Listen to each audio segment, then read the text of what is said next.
Hey everybody, welcome into the back room. I'm Andy Ostroy. We have New York Congressman Pat Ryan back with us today. We'll chat with Pat in just a moment, but first, thanks for tuning in. We appreciate you listening, and we'd love to hear your comments. So email us at backroomandy@gmail.com and or post on our social media, and we'll read some feedback next time. And if you like the podcast, please rate and review and follow or subscribe, and you'll be notified every time we post a new episode. Before we get to our big things of the week, let's talk about the big thing of the morning. Breaking news. The Virginia Supreme Court has overturned the redistricting measure that Virginia voters passed recently. That's huge. Huge. Yeah, I mean, those were almost 4 guaranteed seats. And obviously the Democrats didn't start this battle, but they had to get in it. I think it's important for Democrats to focus on not just the fact that this is huge, but it's not huge enough. People need to focus on where the country is right now, where their kitchen table is right now, how the economy is impacting them, how we are engaged in a war, which we'll talk about in a few moments, that is costing American lives, a fuckload of taxpayer dollars, and has no end in sight, that we still have Epstein pedophiles walking free. If the Democratic Party cannot successfully message, and if voters aren't fed up and exhausted enough with Donald Trump and the insanity that comes out of his White House every minute of every day, if we can't pick up, given the narrow majority that the Republicans currently have right now, if we can't pick up seats to flip the House, we don't deserve to win. I'm sorry. You make excellent points, but it's still frustrating, the cheating, the duplicity, the hypocrisy. Absolutely. And if that doesn't affect how people decide to go out and vote, there's a problem there as well. Well, I would hope, and I think we're seeing this, that people are not happy with this bullshit. I mean, look, the truth is this, the United States Supreme Court and the Republican Party are doing everything humanly possible to steal this election. They're trying. They're winning in some ways, they're losing in some ways, but they are trying not only to disenfranchise voters, Democratic voters, but voters of color. I mean, the United States Supreme Court just decimated. It filleted the Voting Rights Act of 1965. Done, over. Nothing to see here, folks. No more racism. No more protection needed. That's a given. They are moving in that direction, however, wherever, and whenever they can. That said, even under normal circumstances, in normal times, the first midterm election after a president wins, the opposition party usually blows out the incumbent party and wins at least one chamber of Congress. That's under normal circumstances, normal times. Throw in everything we know about this economy and the war and how this cabinet is destroying this country and this president is lost his mind. Seriously, we can't pick up seats? I'm going to be like Cher in Moonstruck. Anytime someone says to me, but Virginia Supreme Court, I'm going to smack them in the face and go, snap out of it. Because if that's the only way you think we can win, given Donald Trump's colossal unpopularity and where the economy is and where inflation is and where the war is, etc., I could go on all day. If we can't pick up seats with or without Virginia or any other redistricting, like I said, we don't deserve to win, period. Yeah, well, I think the wind is behind us for this election in 2026. But this redistricting has the danger of creating an almost permanent GOP majority in these states. And we see that the next census is only going to help them more because more people are moving to red states and they will gain more seats. Yeah, well, this race to the bottom with redistricting has got 2 parts to it. There's the midterm part, and to your point, Maddie, there's the 28 part. For 28, you have New York, you have Illinois, you have Maryland, you have other Democratic states who may not be able to hop on this train now, but they'll be there in 28 with redistricting. And the Virginia Supreme Court isn't going to be in Illinois. It is not going to be in Maryland. It is not going to be in New York.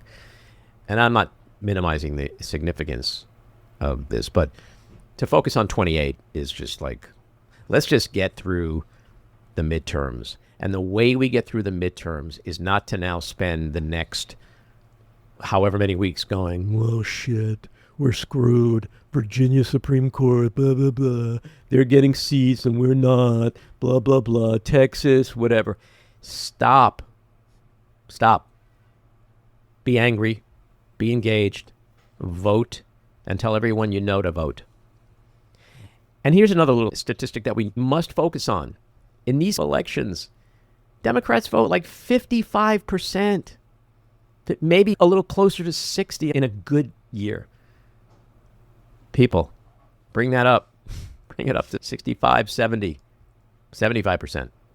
Given everything that's happened, if you really feel like democracy is hanging on by a thread, if you really feel like you can't afford food anymore, or housing, or health care, if you really feel like this administration is not only run by a bunch of pedophile protecting corrupt maniacs, but that the Congress controlled by Republicans are enabling and protecting them, if that's the way you feel, we have the control, people.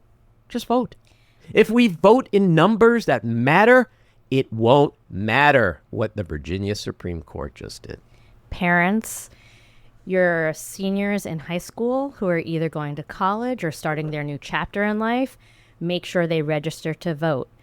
Whatever state they're going to, wherever they are, this is a group who actually is feeling more energized and they are going to vote. We need your children and grandchildren to join the fight. Yeah, and I want to make this very clear. I don't want to downplay what happened today in the Virginia Supreme Court.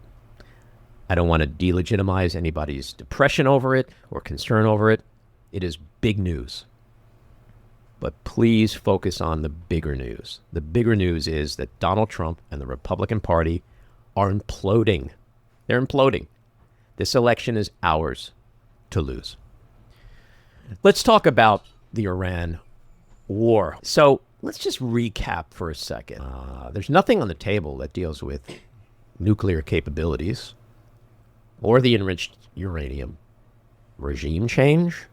We traded in an old Ayatollah for a much younger, angrier Ayatollah. His son, who lost his dad, his mother, his aunt, his sister. The dog. They even killed his dog. Okay, I don't know the circumstances of that, but this dude's got a bone to pick with the United States. Okay, so there's no regime change. Okay, there's an Ayatollah change. The Strait of Hormuz, or the Hormuz Strait, as Donald Trump likes to call it, which makes me feel like I'm hearing nails on a chalkboard when he does that, used to be open, and it's closed. And it's remained closed. And we have a blockade. But we're still, during a ceasefire, striking each other with missiles and drones and all kinds of shit. There's a weird ceasefire. You ever see a ceasefire where there's just active fighting? But there's a ceasefire. Not at this scale. I mean, there might be some gunshots or something, but not at the scale of missiles and drones. Well, you saw Donald Trump yesterday. He was talking about something, and he said it was something about the word sea, by sea, and then he goes, I'm not talking about like SEE, like vision. I'm talking about by sea, and I'm like, what the fuck? I'm glad he straightened that out. But maybe I'm onto something here. Maybe it's not a ceasefire, it's a ceasefire. Ceasefire. Everybody that's in that region sees fire. That's what he's talking about. I think he already fell asleep on this one, and he's thinking about his big golden box. Here's my impression of Donald Trump at every meeting. Exactly. Is that how he got his bruises on his hands? He fell? Sleeping? No, that's from shaking hands so much. Come on, you know this already. I think that might be from spanking Lindsey Graham. Oh, wow. With a backhand. Oh, this has turned into a whole new podcast. A backhand spank of Lindsey. I do declare. Oh, do it again, John. Oh, I do declare that feels so good. Oh, my God.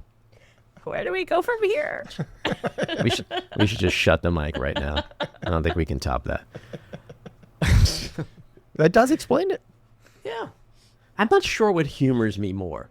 Watching Trump sleep now at every meeting, or him trying to pretend that he's not sleeping and he's been awake and is paying attention. We've all been there, right? We've all been in a meeting, especially like a post-lunch meeting. You go to lunch with a client or something, or with friends or whatever. Then you come back and you continue the meeting, and it's like, oh, shit, I am so tired. My belly is so full. I cannot keep my eyes. I got to go to the bathroom, splash cold water on my face. Like, we've all been there. Watching him in those moments where, like, there's like 8-10 people behind him standing, because the optics of this is also really entertaining. All the cabinet people standing behind him talking. They're taking turns talking, usually licking his ass. He's sitting with his back to them, and he's dozing off. His head is falling. His eyes are closed. And then he might hear the word president or Trump. Something triggers him. And then, like, his head lifts about 2 inches. His eyes are still kind of closed, but he'll like nod. It's just like, I heard every word you said. No, you didn't, because you're fucking sleeping. Anyway, he looks like a 5-year-old when he does that. Like, yeah, no, I was just resting my eyes. Remember when your kids used to say, oh, I'm just resting my eyes. Go to bed, you're tired. Just resting my eyes. He keeps issuing empty threats, like, oh, they better, or we're going to, like, fuck you. Nobody cares in Iran. They're not listening to you. How many threats has he made where he's carried out none of them? You know what they do when they hear a threat? They make a new Lego meme. That's what they do. We get more information from the Lego movies than we get from the Pentagon. Yeah, It's true. it is true. But and those memes are brilliant. But, like, he's still, this week, yesterday, he issued another one. Maybe even today. You better sign that paper the way we want, or where what? What are you going to do? But then the oil prices go up, and he has to say, oh, we're about to make a deal. Let's talk a little bit about Trump's vanity projects. This is a guy who is fighting a war overseas. He's fighting a war with the economy here.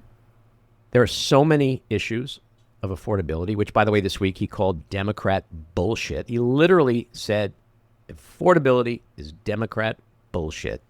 So what is he spending his time on? All the things that make him feel good. The credit, the affirmation, the redemption, the honors that he knows he'll never get when he leaves office. So what is he doing? He's giving them to himself, like renaming and redoing the Kennedy Center, the ballroom, the reflecting pool, the arch, painting the Eisenhower Executive Office building. Who gives a fuck about these things? Do you think the working class dude in Virginia cares about this stuff? These are costing hundreds of millions of dollars. Taxpayer dollars. He said he wasn't going to use taxpayer dollars for the ballroom.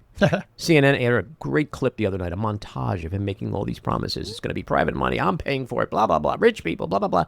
They literally put something in a bill this week for $1 billion in funding. I'm no developer, but what kind of ballroom costs $1 billion?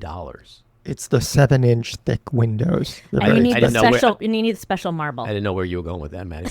All I heard was 7-inch. I was like, stop! Well, you started it earlier in the program. So this is why I say, like, if voters aren't pissed off that he is spending $1 billion to $2 billion or more on this bullshit, we're a nation at war. We're a nation with a struggling economy, where the middle class, the working class, can't make ends meet, can't afford housing, can't afford health care. Unemployment is on the rise. And he walks around with a fucking picture of his ballroom. Like, why is that important for him to be spending time on and our money? I think this is going to backfire. It's already backfiring. So look, I'm going to end where we started. This country is in a state of chaos right now because Donald Trump is a chaos agent. We all feel it. Every one of us feels it in the pocketbook. Okay? I went to get gas in my car yesterday. Gas, which he said yesterday, is coming way down. He literally said that. I heard him say it. Okay. You didn't notice? Okay, so folks, when you have a choice of focusing on the redistricting problem or the Virginia Supreme Court, focus instead on when your hand is on that pump and you're looking at the numbers at $4.59 a gallon now. Remember 2 months ago it was under $3. It's like $2.95. $2.95 to $4.59 because Donald Trump's little micro dick needed something to feel good about, and or he needed a distraction from his Epstein shitstorm. Remember that. Remember all of that, because that's what you're going to get upset about. That's what is going to engage you in this election, and that's what's going to drive you to the polls and make you get everyone else to vote. Like Jen said, get your kids to vote if they're turning 18.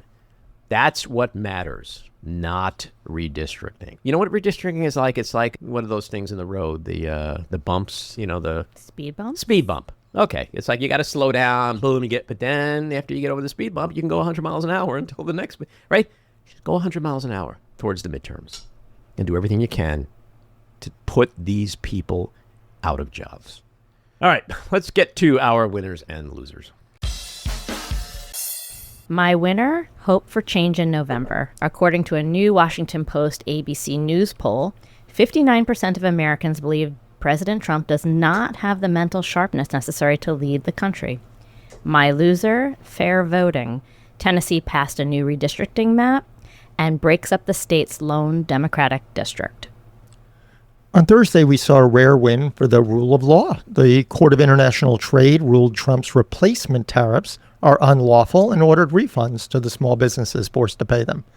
My loser is Virginia voters. Moments ago, as we've discussed, the state Supreme Court struck down the redistricting proposal voters just approved at the ballot box.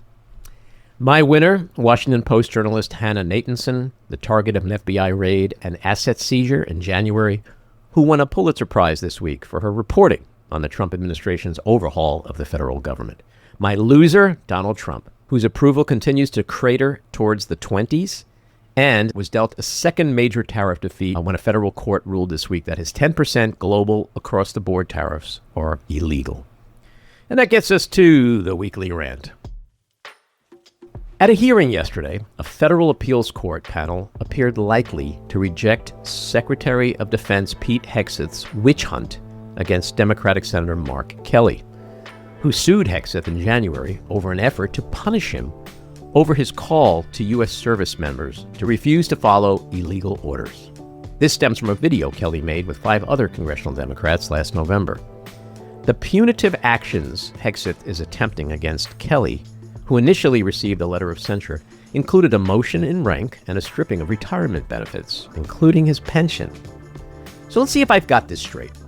Decorated war heroes like Senator Mark Kelly have risked life and limb to defend democracy and free speech, only to come back from war, retire, and be told they'll be punished if they exercise their own free speech rights by criticizing the government and or Hegseth. What the fuck? No, seriously, what the fuck? But this is actually no surprise, as Trump and his corrupted Department of Justice, first under former Attorney General Pam Bondi and now under acting Attorney General and former Trump attorney Todd Blanche, has for the past 16 months weaponized the government against Trump's opponents and perceived enemies, including former FBI Director James Comey, New York State Attorney General Tish James, former Special Counsel Jack Smith, former CIA Director John Brennan, journalist Don Lemon, and many others, as well as myriad law firms and universities. So why not shamelessly and unconscionably target patriots like Kelly, who bravely and honorably served his country? Because the 5 deferment draft-dodging coward Trump has massive disdain for the military, its generals, Gold Star families, and veterans. As for Kelly, he's not backing down and has vowed to fight this till the end with everything he's got, because, he said, there, quote, had to be consequences for abject war crimes. That's why the military said it won't follow unlawful orders from their commander-in-chief. There's a standard, there's an ethos, there's a belief that we are above so many things that our enemies or others would do. Oh, wait, that wasn't Senator Kelly who said that. You know who said that? Pete Hegseth, back in 2016. That's right.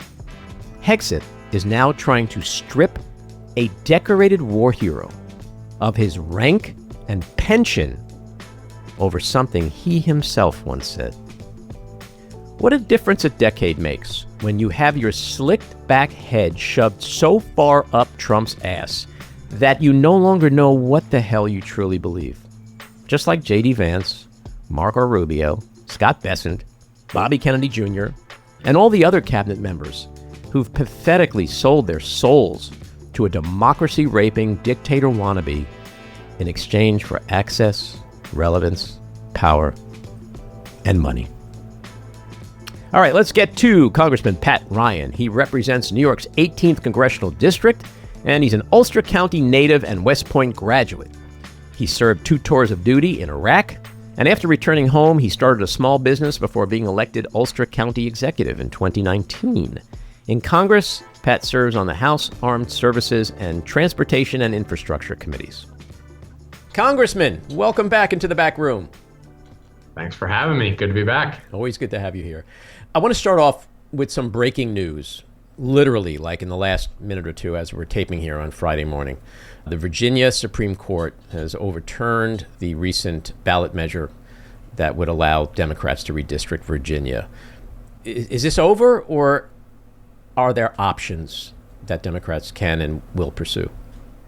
Well, we're certainly have been and going to continue to pursue all options. I'm just sort of seeing it literally. I got the breaking news alert right before we hopped on here, so I want to wait to see an expert takes on this.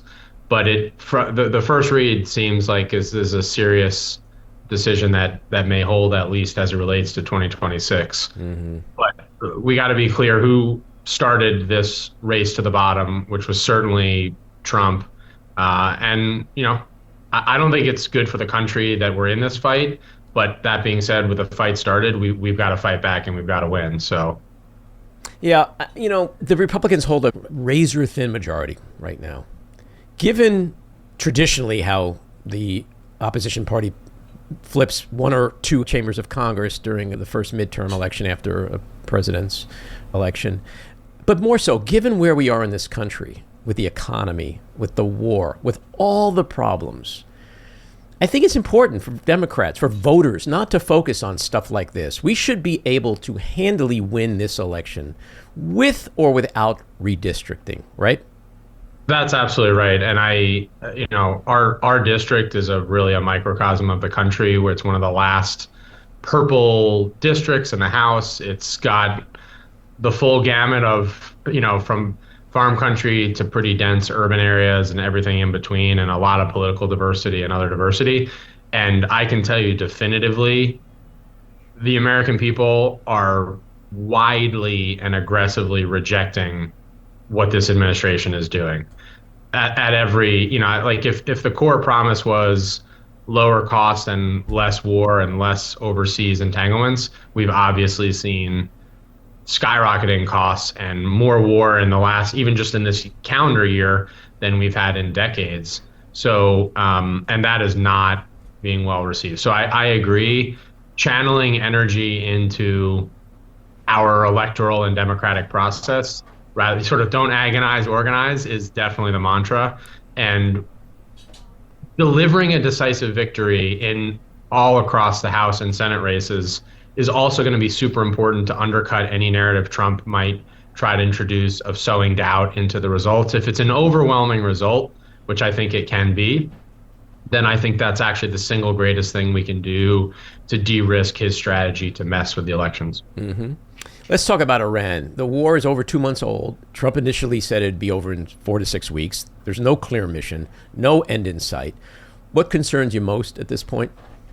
Well, I think you hit the main point, which is this is a war we shouldn't have started. Both not done the right way process-wise, which we shouldn't skip, but more importantly, it is a war that's now making America less safe. The American people are less safe because of this war. And the costs have been tremendous and lives lost, billions spent. The conservative estimate is that even the DoD put out was 25 billion. I think it's closer to 50 or more already, over $1 billion a day. And literally every American is paying the price at the gas pumps now. Fertilizer prices hurting our farmers, food prices going up, compounding the tariff damage. So I think the macro concern is both on safety and affordability. This has been a huge blow to where we need to be going in the opposite direction. And really the hard part is now, having gotten sucked into this really kind of what I would call in a wonky way, an escalation cycle that Trump is now trapped in. How do we get out of it? I mean, it is really tough now, having initiated this and given tremendous leverage to the Iranians. And by the way, to Russia and China, that are helping them in a bunch of ways behind the scenes, for sure. It's really difficult to get out of it. And we're seeing Trump struggle with that now.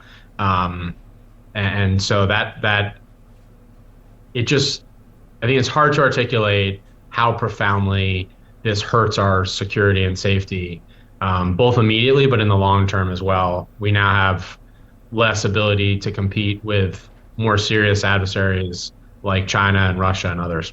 You had an epic, fiery exchange with Def Pete Hegseth at his hearing last week on Capitol Hill. You shut him down with stop when he stonewalled and deflected, and you demanded his resignation. Talk about that moment. I mean, that's a year plus of fury, both personally, but also on behalf of so many people I'm hearing from, including senior folks in the military, by the way, that recognize that he is not only a joke, but that he's incredibly dangerous in this job. And that's never happened in our country's history, to have someone who's such a clown in such an important job as Secretary of Defense. So I take that very personally. And I was questioning him about what should not be a partisan thing, which is what happened to let us get to the point where 6 soldiers were killed and over 30 wounded in a very honestly predictable and significantly preventable attack. And he just was unwilling to take any accountability, immediately goes on the attack. And I refuse to accept that. And I think it was important to channel the voices. I mostly just shared quotes from American soldiers who survived this attack, talking about how unprepared they were for the attack. And his unwillingness to really hear that, I think was very, unfortunately, obvious to everybody watching. He also said last week that the 60-day war powers deadline is paused because of the ceasefire. But the war powers resolution language is pretty clear about the administration's obligations, which came due last week. You've introduced a funding prohibition to stop any additional funding of the war. Tell us about that. Yeah, it's called the No Funding for Iran War Act. It's intended to be another tool to put pressure on the administration to wind down the war immediately, get us back home, get prices back down again. We've tried these war powers resolutions multiple times. We've had a few Republicans once or twice vote with us, but not enough. And so the idea here is to more directly get at the power of the purse that Congress holds, and to make sure the American people understand this isn't some theoretical thing happening. This is a trade-off, a decision you're making to send billions to this war that the American people don't support versus investing it here at home to lower housing costs, lower healthcare costs, grocery and utility costs. And so I think it's in talking to people who, maybe want to give the benefit of the doubt to the president when it comes to defense or national security, once they understand the price that they're literally paying, they understandably say, well, hold on, I'm not down with that. So I think putting a price tag is super important. And in this case, saying we're not going to spend a single dollar more on this war, we're not going to follow good money with bad here is really important. And what kind of ceasefire has continued fighting and missile and drone strikes?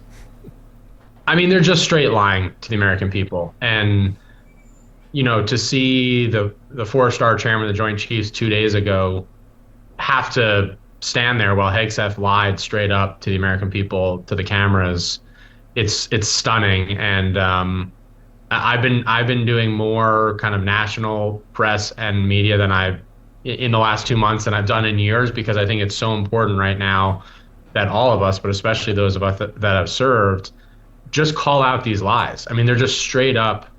This isn't nuance or trying to be clever. Like, this is just blatant lies. And we saw this, by the way, the impacts where after the ceasefire was initially broken and essentially we allowed Iran to attack the UAE, one of our key allies, and didn't respond and minimize that, the Saudis saw that and said, well, hold on, if you're not going to come to our defense, and we're not going to be part of this. So we are just unraveling alliances that we've built, not just in the Middle East, but in Asia, of course, in Europe.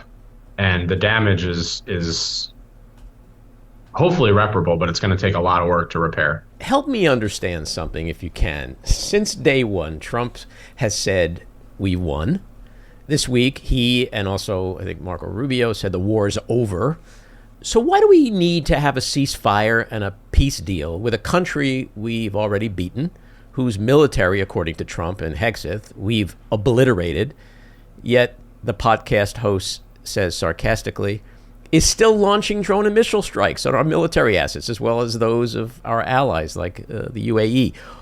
What is going on? I mean, we literally cannot trust anything they say about this war, can we?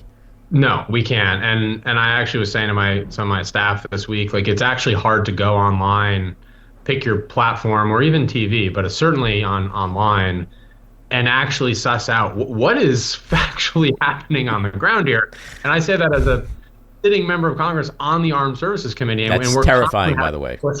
Yeah, and you know, when we have the classified briefings, we are not getting satisfactory answers from this administration. So we've been relying on open source public satellite imagery. You know, the Washington Post did some really important reporting to show the level of damage done to U.S. facilities. So it just means we have to apply a lot more scrutiny. I will say, though, like, this is an extreme level, but let's not forget early days of Iraq in the Bush administration, when I was sent over there, they were lying and gaslighting the American people too.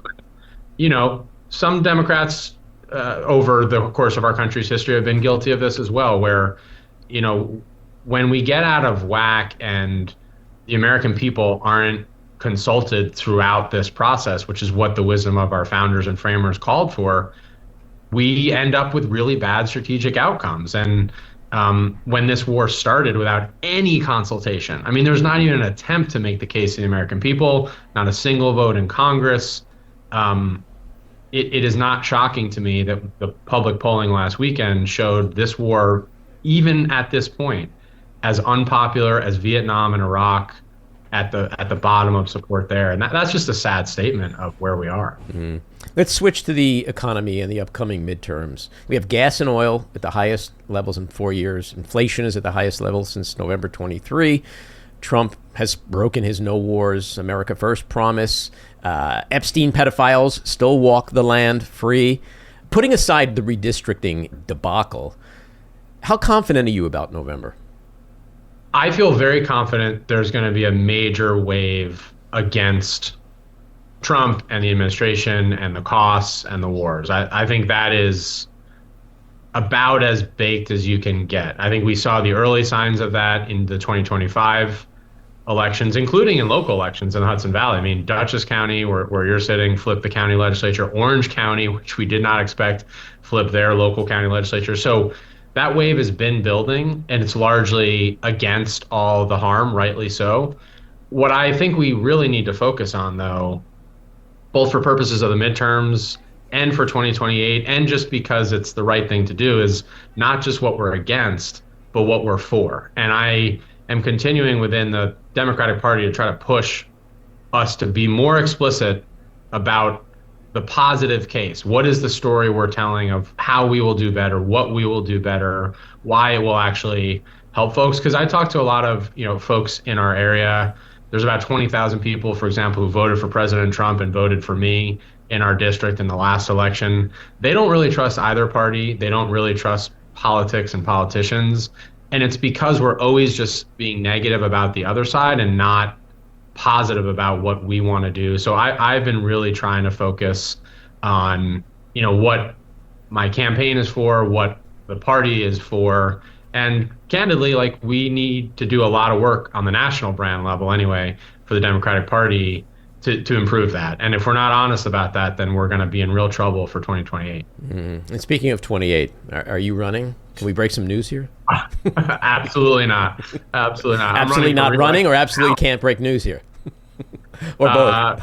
I'm running for re-election 2026. Hopefully I win, and then hopefully re-election in 2028, and see how many more hard fights we have in us here. But I think it's going to get harder in the country before it gets better, and we just need all hands on deck right now. I know I said it earlier, I can't say it enough. Like, I really think it's so easy to agonize and get concerned and have all these worries, which are founded, but we have to channel that into political organizing, civic action, exactly what you're doing and have been doing with this podcast and all the work you're doing. I mean, I do think in our area in the Hudson Valley, we've actually met the moment really powerfully. We've stopped some very concerning and harmful things, from closing VA beds at our VA to trying to close our Social Security office, cutting funding to our food bank. We've fought back on all those. We've stopped those. We're still in this battle to stop this ICE mass detention center in Orange County. I think we've largely won that battle, but I really don't trust this administration at all on that. And Tom Homan just said a few days ago they might resurge ICE forces to New York if we pass the state legislation that's being talked about. So we've got fights here to rally around that aren't partisan, by the way. Like, these are 80-20 plus issues where a lot of independents and Republicans agree, and that's where we need to be channeling our energy, and is like building those coalitions. Mm-hmm. In our last couple of minutes, I want to ask you about a couple of measures you're behind. Tell us about Melanie's Law. Yeah, well, this is, really hits home, especially for folks in Dutchess County, where there's this horrific loophole in New York state law about protecting domestic violence victims and their families. And because of a failure in the old New York state law, a 29-year-old woman named Melanie Chiniz was killed by her mom's abuser in 2022. Thanks to Michelle Hinchy and others, we passed really important state legislation in 2024 to close that loophole. And then this week, I introduced a bill at the national level, which we're really proud of, in Congress, to make this national law, to close this loophole and to reward states that do it and give them resources to do it. So I think it's a great example of, actually, in our community, and particularly, Melanie's mom and family, or Cheryl's her mom, channeling this loss and grief into something that'll actually save a lot of lives across the country. So please spread the word about that bill, and we're trying to get support for that bill. Mm-hmm. And what about TRICARE, this bill that you introduced yesterday with Congressman Eugene Vindman? Yeah, this is a really good bill too, where it's about essentially lowering prescription drug costs for military families. We got a lot of military families at West Point and in the district, at Stewart and other places, and so they're actually paying higher prices, believe it or not, on TRICARE, which is the DoD healthcare plan. They're paying higher prescription drug prices than average Americans on other plans, which is pretty stunning given how high the costs are for others. So this just brings parity and lets the DoD bring down prescription drug costs and push the pharma companies to have better rates. So it also saves taxpayer money because it'll lower the cost of insurance that we all pay for our military families and soldiers. And lastly, what about holding health insurance companies accountable for high rates of claim denials? You're working on a bill on that, or did introduce a bill on this? We just introduced one, my colleague Angie Craig and I, who's from Minnesota. And we've seen this, and one of the biggest topics we get into our office is, especially now with United Health through Optum buying up all these practices, is we've seen the denial rate go up significantly, where people that absolutely deserve coverage and deserve health care, and they're paying for it a lot in their premiums, are just getting rejected. So this is legislation to penalize healthcare companies that are over denying, essentially. And to hold them accountable. It's one of several measures we're focused on to really try to break up this stranglehold that United in particular, but a lot of these health insurance companies have on our healthcare, where they've vertically integrated. They bought up our doctors' practices, our local pharmacies have been put out of business, and now they're starting to deny claims and refuse other coverage if it's not United. So we really, this is a massive issue, especially in the Hudson Valley. Congressman, thanks for coming on. Keep up the good fight. Hey, thank you. Appreciate all that you're doing too. And if anybody wants to get involved in any of this stuff, please reach out to us. Mm-hmm. Take care. Thanks, Andy. This episode was produced and edited by me, Andy Ostroy. It was co-produced by Maddie Rosenberg and Jen Hammoud for Radio Free Rhinecliff, with additional editing by Maddie Rosenberg, music by Andrew Hollander, and graphic design by Cricket Lengale. And with a special thanks to our sponsor, The Epicurean.